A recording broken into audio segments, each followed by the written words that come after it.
Hannelore first to Getty Images. In response to a stronger euro, the European Central Bank yesterday cut its inflation forecasts. Price gains of 1.2% and 1.5% are now expected in 2018 and 2019, respectively, down from 1.3% and 1.6%. Since the ECB's monetary policy mandate is entirely focused on consumer prices, the disinflationary impact of a stronger currency leaves policymakers with a conundrum: do they go ahead and taper asset purchases as expected, or instead hold back, figuring that the currency markets are doing the tightening job for them? I for one am not counting on such doublethink delaying the inevitable win-back of quantitative easing. Since 2012, the Eurozone current account has moved from being in balance to a surplus of about 3% of GDP, or €370 billion.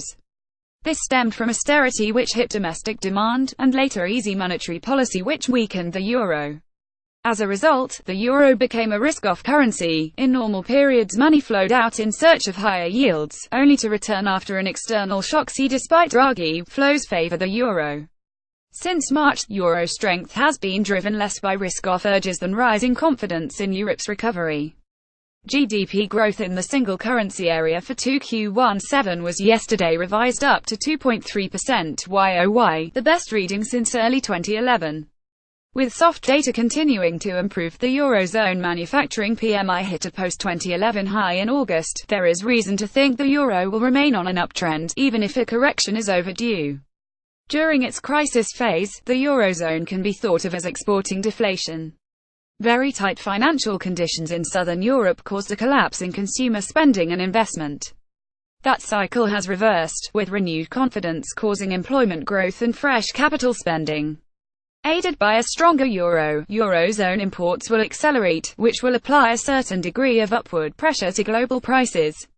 Rather than fret about the euro's level, investors should pay attention to real rates, since the ECB has signaled that it wants to keep a neutral stance as the recovery hardens. Making sense of Mario Draghi.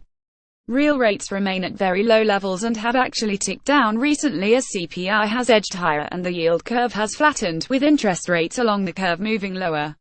At such levels, rates remain very supportive for the economy and offset the impact of euro strength. Risk-hedge investors should therefore prepare for a small reduction of ECB asset purchases from January next year. The recent poor performance by banks provides an opportunity to build positions in a sector that should benefit most from the tapering, as the change will boost net interest margins, leading to an acceleration in bank lending.